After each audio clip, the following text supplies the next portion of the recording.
Alors comme ça, la récupération active ne servirait à rien. Le décrassage ne sert à rien. Vous pensez que le décrassage est la clé pour optimiser votre récupération? Eh ben, détrompez-vous, la science nous dit tout autre chose. Dans cette vidéo, je vais répondre au contenu de mon collègue Aurélien Broussal-Derval sur la récupération active, aussi communément appelée le décrassage. Je t'ai même préparé quelques slides inédites et je partagerai avec toi en conclusion mes conseils pour optimiser ta récupération. Alors reste avec moi jusqu'à la fin de la vidéo. Maintenant, laisse-moi basculer sur mes notes pour que je puisse détailler tout ça correctement. Tout d'abord, je tiens à noter que le contenu d'Aurélien est toujours de qualité, bien documenté et bien argumenté également.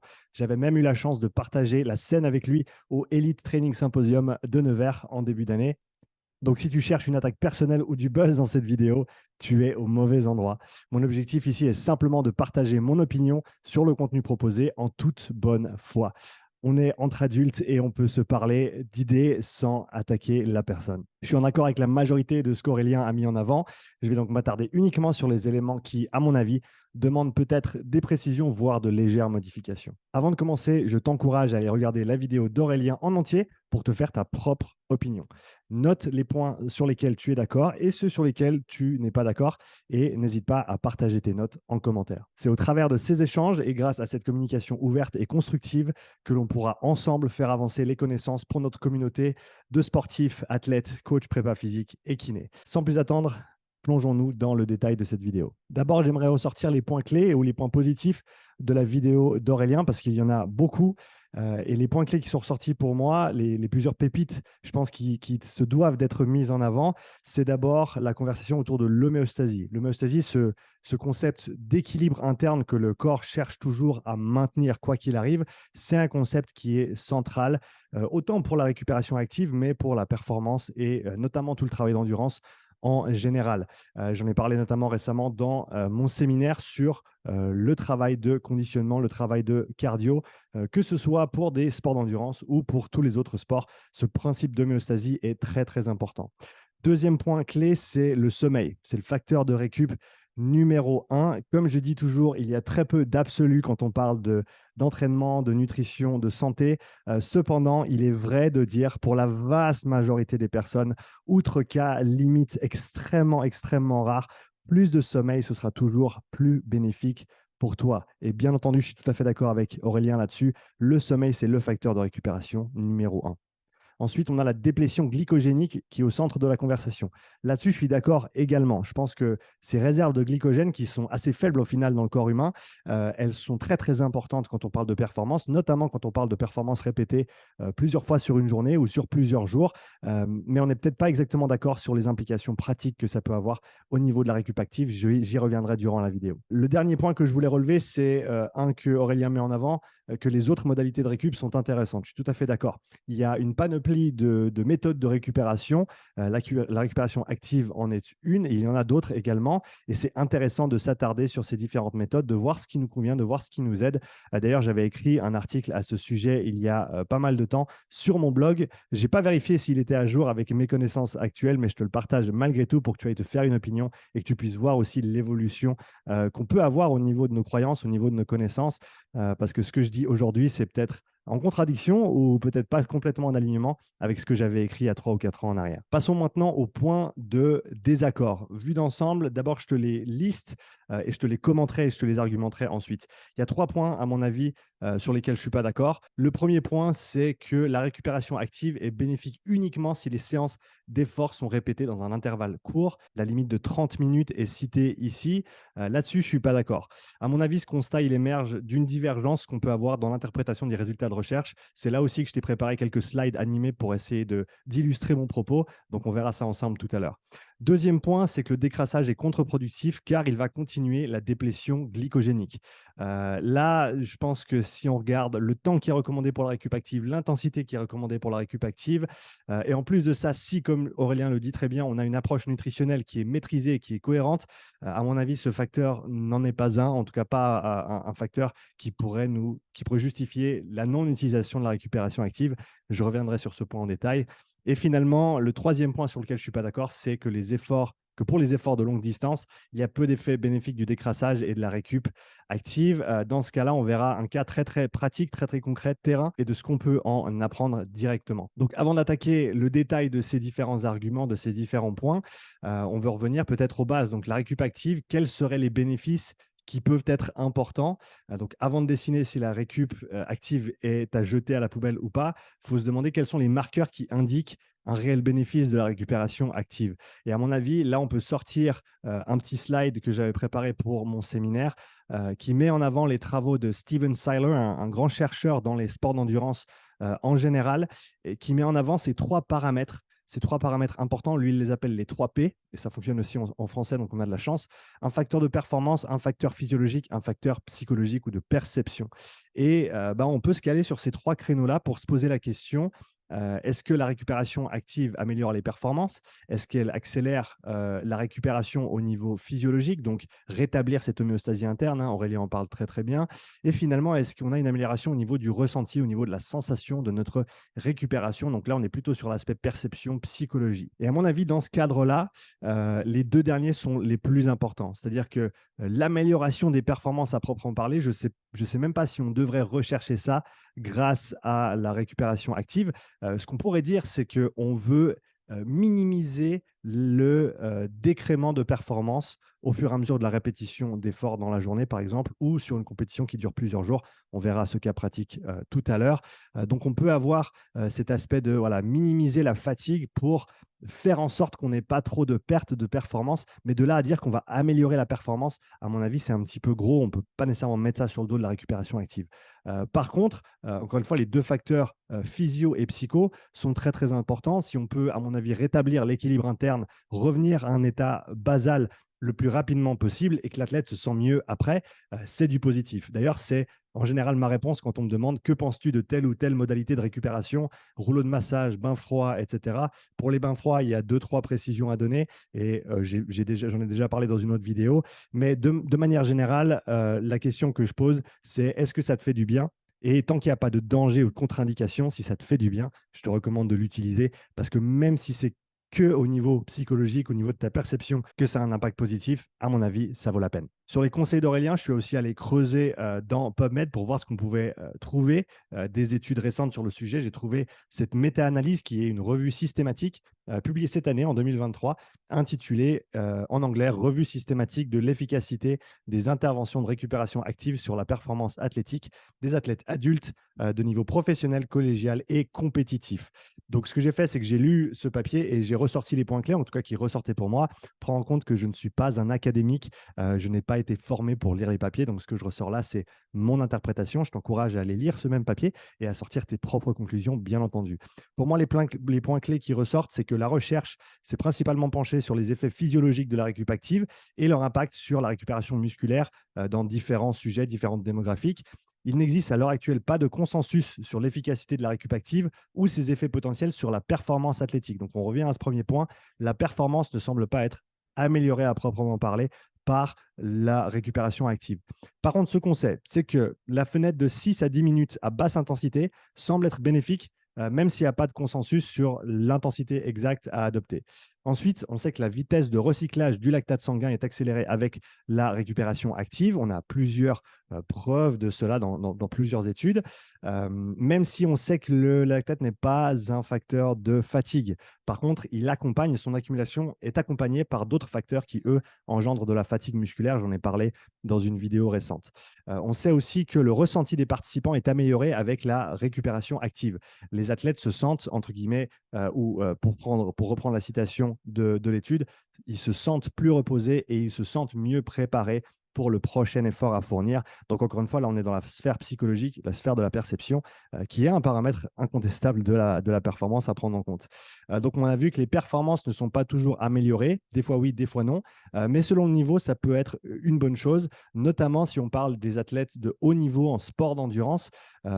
D'après ce que le papier dit, et je suis assez d'accord avec ça, on pourrait presque dire qu'ils ont maximisé leur développement physiologique, en tout cas quand ils sont à un très haut niveau, et on ne peut pas nécessairement nécessairement rechercher une amélioration des performances qu'ils ont déjà, parce qu'elles sont déjà stratosphériques, comme dirait mon ami Ken. Par contre, est-ce qu'on peut essayer de minimiser l'aspect négatif de l'accumulation de fatigue via cette récupération active? Potentiellement. Donc, on doit prendre en compte que selon le niveau de la personne, la récup active joue un rôle peut-être un petit peu différent. Les conclusions, de manière générale, c'est que nous, les coachs prépa et kinés, physio, devons employer la récupération active avec précision et devons documenter ses effets dans nos contextes spécifiques pour faire avancer notre compréhension du phénomène. Et finalement, que l'efficacité de la récupération active peut changer selon le niveau de la personne et l'amélioration des perfs n'est pas toujours à être recherchée comme résultat. Donc ça, c'est la conclusion, le point de discussion de cette méta-analyse. Donc, je t'encourage à mettre en application ces idées parce qu'on manque d'informations et parce qu'il nous faut plus de pratiques, plus de données pour pouvoir véritablement dire dans quel contexte c'est intéressant, comment exactement s'y préparer, etc., etc. Maintenant qu'on a pu voir ce qu'il en était au niveau de cette revue, et ce n'est pas la seule, hein, je t'encourage à en chercher d'autres si tu as le temps également, passons en revue en détail certains des arguments de la vidéo d'Aurélien avec lesquels je ne suis pas tout à fait d'accord. Le premier, c'est que la récup active est bénéfique uniquement si les séances d'effort sont répétées dans un intervalle court. Il cite le barème des 30 minutes. Là-dessus, je ne suis pas d'accord. Et je pense que ça vient d'une divergence dans la compréhension des données. Je vais essayer maintenant de te schématiser ça pour le rendre un petit peu plus palpable. Donc, on sait que dans ces études, ils mesurent notamment le lactate sanguin comme un marqueur de fatigue. On sait que ça n'en est pas un. Mais on sait aussi qu'avec le lactate qui s'accumule, on a d'autres facteurs qui s'accumulent, des phosphates inorganiques, des ions d'hydrogène. Ces choses-là fonctionnent en parallèle, si on veut bien. Et c'est plutôt ces molécules-là qui sont la cause de la fatigue musculaire. Mais le lactate nous permet d'avoir une mesure qui est assez simple à prendre et qui nous donne une idée de ce qui se passe en interne. Donc, prenons ici un cas concret où on a un intervalle ou une phase de compétition en rouge à haute intensité, effort intense comme tu le vois ici, et on a le lactate qui va augmenter, qui va s'accumuler dans le sang, qui dénote d'un effort de haute intensité. Pourquoi T0 ici? Parce que c'est là où la récup commence, d'accord? Tu restes avec moi. Donc maintenant, on va voir ce qui se passe si on fait une récup passive. Donc voilà, on a une récup passive qui se fait et disons que ça prend une trentaine de minutes pour que le lactate revienne à ses niveaux de base sans faire quoi que ce soit. Alors que si on faisait une récup active, et ça c'est bien documenté, on a une récupération plus rapide de ces facteurs internes. Et je te rappelle aussi, hein, on a une amélioration du ressenti de la personne. Si ton effort suivant intervient dans cette fenêtre des 30 minutes, par exemple à la 15e minute, eh ben, on pourrait dire que forcément, dans ce cas-là, la récupération passive est moins intéressante que la récupération active. Tu vois qu'on recommencerait d'un niveau basal plus bas et que ça nous donnerait une fenêtre de performance plus importante pour la suite. Donc là, on est sur l'argument des 30 minutes. Donc là, on est mieux sur la récupération active. Si, par contre, le temps entre deux efforts est au-delà de 30 minutes, ben, tu vois que ça ne change plus grand-chose au final. Vu qu'on a retrouvé cet équilibre interne à la 15e, 20e minute en actif et à la 30e minute en passif, si on veut simplifier vraiment ce schéma de récupération, ben, on voit que sur l'effort suivant, on sera tout autant récupéré par rapport à ces facteurs-là. Mon argument qui va à l'encontre de ça, c'est de se dire que ce n'est pas nécessairement la valeur de lactate sanguin qui va me dire que je suis récupéré et donc je suis prêt pour le prochain effort. Qu'est-ce qu'on veut faire si on a peu de temps entre deux efforts, même si c'est quelques heures, parce que bien sûr, on veut performer à notre plus haut niveau, même si c'est que quelques heures après. Donc, mon argument, ce serait de dire que ce qui nous importe, ce n'est pas nécessairement cette fenêtre entre 30 minutes et le prochain effort. Ce qui nous intéresse, c'est quand est-ce que je reviens à mon état basal. Et là, on voit clairement qu'en passif, ça nous prend plus de temps pour revenir à cet état interne qui est stable, alors qu'en actif, ça nous prend beaucoup moins de temps. Encore une fois, c'est schématisé ici pour simplifier la chose. Donc, ce qui, moi, m'intéresse, ce serait plutôt de dire, avec la récupération active, on va maximiser le temps qu'on a avant notre prochain effort, le temps de récupération avec un état interne stable, basal, revenu au niveau normaux. Et à mon avis, ça, c'est un argument pour la récup active, même si tu as 1 heure, 2 heures, 3 heures, 4 heures entre ton premier effort et ton deuxième effort. D'ailleurs, j'ai échangé récemment avec mon collègue Tomek, qui était auparavant coach triathlon au niveau national en Pologne pendant plus de 10 ans et qui maintenant est passé sur le côté recherche. Alors, c'est une étude qui n'est pas publiée, donc il m'en a parlé, mais je ne peux pas te citer le journal, malheureusement, en tout cas pas pour l'instant. Ce qu'il a investigué, c'est notamment dans le cas de ces patineurs de vitesse, qui ont très peu de temps entre les événements et souvent qui n'ont pas l'accès logistique à un vélo ou à de la glace libre pour faire une récupération active. Donc encore une fois, hein, même au niveau empirique, ces gens-là font de la récupération active parce qu'ils sentent que ça les aide à mieux performer plus tard dans la journée, plus tard dans le week-end, vu qu'ils font, d'après ce que je me souviens, 3 à 5 courses par jour. Et ben, ce qu'il a investigué, Tomek, c'est de faire de la récupération active avec un ballon comme celui-ci, le Breathe Way Better, qui est un outil d'entraînement respiratoire à la base, et simplement de mettre en place un petit protocole de travail respiratoire pendant simplement quelques minutes, 10 à 20 minutes après la fin de ton effort intense, rien qu'en mobilisant le diaphragme, on le sait, hein, qui est une grande proportion de fibres de type 1, des fibres lentes, qui ont beaucoup de mitochondries, qui utilisent très bien l'oxygène, qui réutilisent le lactate, qui peuvent recycler tous ces produits métaboliques assez rapidement pour justement revenir à cet état basal. Eh ben, il a vu que entre le groupe contrôle et le groupe qui faisait l'intervention respiratoire en récupération active, on avait non seulement une accélération de la clairance du lactate sanguin, mais également de meilleurs ressentis de récupération. Donc on voit que ça n'a même pas besoin d'être les jambes que tu bouges. Il semblerait que le mouvement de manière générale nous permet de mieux réutiliser ces produits métaboliques, ces dérivés métaboliques, et de revenir à un état basal plus rapidement. En conclusion, plus tu peux revenir rapidement à un état basal, à un état stable, et sortir de cette stimulation sympathique engendrée par l'effort de haute intensité, mieux c'est. Passons maintenant au point suivant. Le deuxième point sur lequel je suis pas très d'accord, c'est que le décrassage est contre-productif car il va continuer cette déplétion glycogénique. Je te rappelle que les réserves de glycogène dans le corps humain sont assez petites comparées notamment aux réserves d'acides gras, de graisse qu'on peut utiliser. Ça, c'est indépendamment de la masse grasse, si j'ose dire, périphérique. On a véritablement des réserves de graisse dans nos fibres musculaires ou juste autour de nos fibres musculaires qui nous servent de petites poches d'énergie qu'on peut utiliser. Il semblerait d'ailleurs que plus ton niveau est haut et plus ces petites poches d'énergie sont importantes parce qu'elles nous permettent. Alors, énergie, oui, tu peux me reprendre dans les commentaires. Ce n'est pas de l'énergie, c'est de l'énergie potentielle qu'on va pouvoir utiliser au niveau de la respiration cellulaire notamment. Et donc, c'est important de prendre conscience que tes stocks de glycogène sont plutôt faibles et que quand il n'y en a plus, il n'y en a plus. D'ailleurs, quand tu tapes le mur à 30 kg au marathon, c'est parce que tu es à 0,0 en glycogène. Enfin, non, encore une fois, tu peux me reprendre dans les commentaires. Tu n'es pas à 0,0. Il y a une limite inférieure au-dessous de laquelle ton corps ne va pas te laisser aller parce qu'il ne peut pas se permettre d'avoir zéro de glycogène ou de glucides ou de sucre dans le corps. Il en faut pour maintenir les structures cellulaires. Il en faut pour plein d'autres processus importants dans le corps humain. Donc, tu ne peux pas aller à zéro, mais il va te stopper à un moment donné en te disant, voilà, là, ça ne va plus et tu es obligé de ralentir. D'accord? Donc, prendre tout ça en considération, oui, c'est absolument important de maintenir ces réserves de glycogène et de ne pas complètement les épuiser et de les restocker le plus rapidement possible.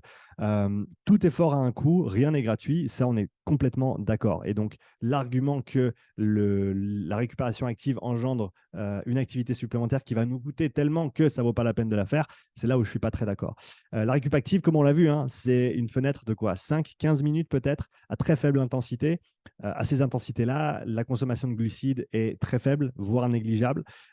Et même si elle n'est pas nulle, d'accord, c'est pas zéro, hein, ça n'aura, à mon avis, un impact négatif que si tu ne t'alimentes pas convenablement après. Donc, en isolation, si on enlève le côté nutrition et apport glucidique, oui, on pourrait dire que ça brûle plus, donc il ne faut pas le faire parce qu'il faut s'économiser.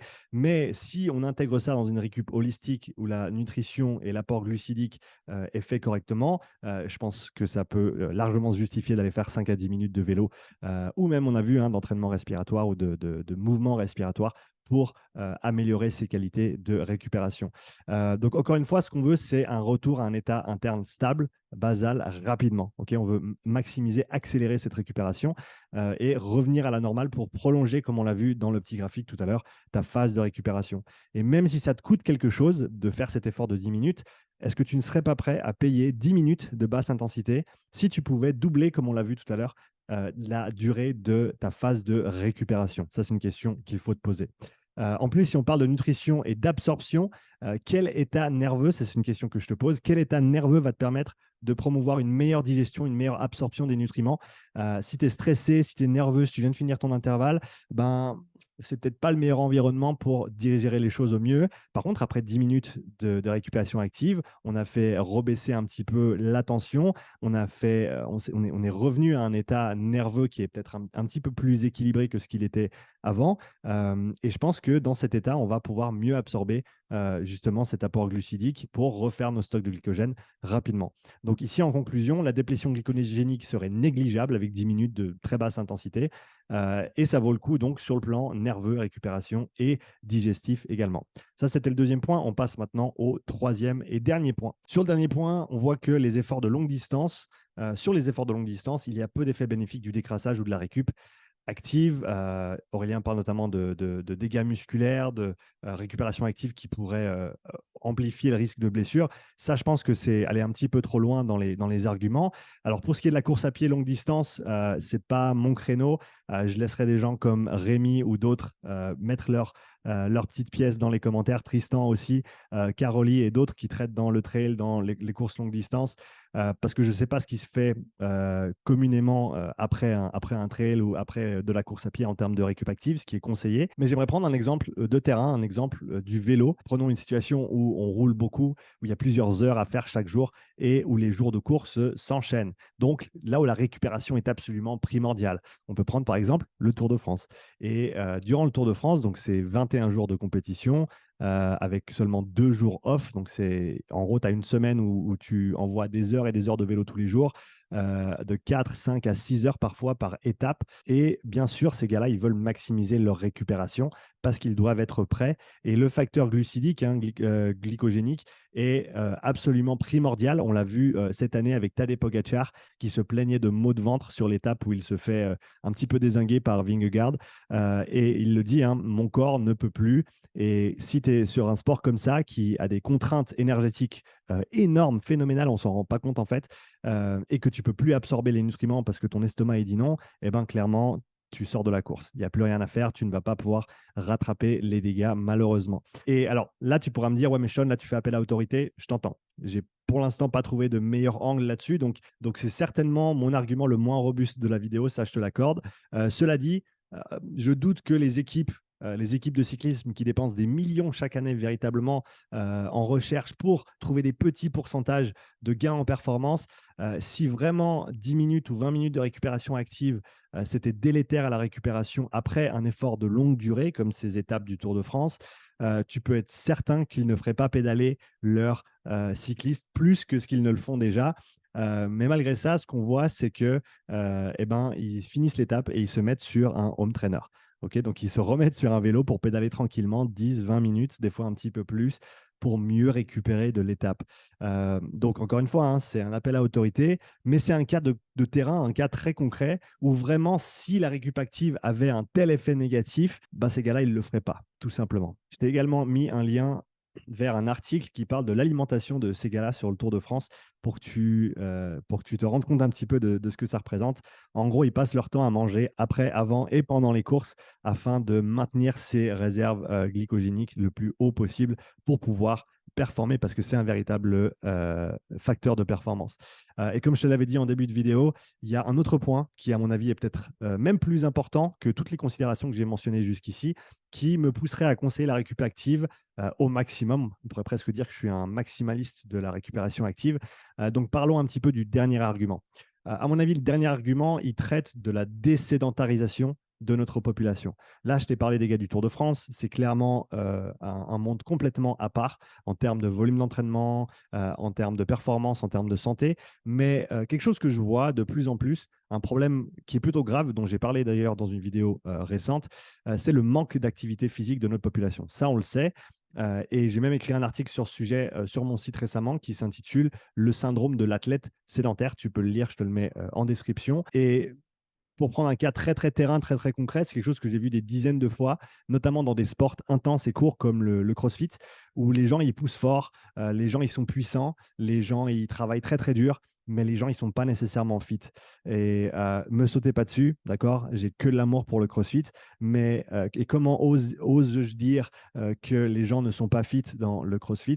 Mon argument, c'est que si le fait d'ajouter 15 à 20 minutes de basse intensité 3 fois semaine, donc 1 heure au total.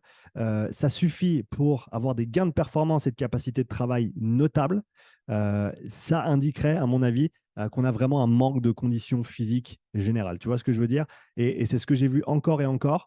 C'est-à-dire que des gens qui ne faisaient pas du tout de travail de basse intensité ont simplement dit, moi, j'ai pas vraiment de temps pour rajouter des séances dans ma semaine parce que je m'entraîne déjà beaucoup. Par contre, après une séance de haute intensité, je vais faire 20 minutes sur le vélo. Et je vais faire ça plusieurs fois dans la semaine. Et ces gens-là, encore et encore, reviennent vers moi après 6, 8, 10, 12 semaines. Ça prend du temps, hein, mais ils reviennent vers moi et disent, putain, je dors mieux, je récupère mieux, j'arrive mieux à tolérer ma semaine, je suis plus démonté quand j'arrive au mercredi et j'arrive à finir ma semaine d'entraînement correctement. Donc, voilà, je pense que si il faut aussi peu que 3 fois 20 minutes ou 4 fois 20 minutes dans la semaine pour améliorer ta condition physique, c'est qu'à la base, tu n'étais pas super fit. Et donc, le fait de recommander cette récupération active, même un petit peu prolongée de 10, 15, 20 minutes, après un effort intense, ça va un petit peu dans ce sens-là, c'est-à-dire que recommander la récupération active, c'est un bon moyen de rendre les sportifs plus actifs.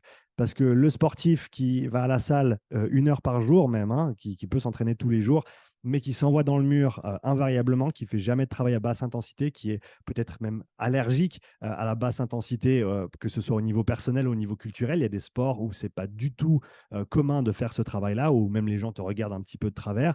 Si le fait de rajouter un peu de récup active, ça te permet d'accumuler ce temps à basse intensité dont on a besoin pas seulement pour performer, mais également pour notre santé, à mon avis, ça se justifie. À mon avis, ça se justifie. Donc, sous ce prisme, il faut vraiment que la récup active ait un effet négatif prononcé pour qu'on essaie de la minimiser. Et jusqu'ici, on a vu que ce n'était pas le cas. Il n'y avait pas d'argument qui allait à l'encontre de la récupération active au point où ça devient délétère pour notre performance ou notre santé. Donc, si on devait résumer tout ça et venir à une petite conclusion, pourquoi recommander de la récupération active? Si je devais résumer mes arguments, je dirais les choses suivantes. Malgré le fait que la récupération active n'améliore pas directement les performances, son utilisation est justifiée par les bénéfices psychologiques et physiologiques qu'elle engendre. De plus, cette récupération active peut également servir de micro-dosage de basse intensité, surtout pour les sports dominés par la haute intensité et qui culturellement sont réticents à faire de longues séances à basse intensité. Il faut bien entendu avoir une approche nutritionnelle cohérente pour optimiser sa récupération, et d'autres modalités de récupération active ou passive peuvent être intéressantes et complémentaires. En une phrase, si tu veux optimiser ta récup, fais ta récup active, mange comme un adulte et dors comme un bébé. Merci pour commencer à Aurélien d'avoir produit sa vidéo. Comme je l'ai dit au début, c'est grâce à ces échanges qu'on peut faire avancer la discussion. Merci aussi à toi d'avoir regardé ma vidéo. J'ai pris beaucoup de plaisir à préparer cette dernière. Si tu voudrais voir plus de vidéos de ce genre, de réactions, de réponses de ma part à d'autres vidéos, comme je viens de le faire, n'hésite pas à me laisser ça en commentaire. En attendant, je te souhaite une belle journée, de bons entraînements et on se voit dans la prochaine vidéo. Ciao.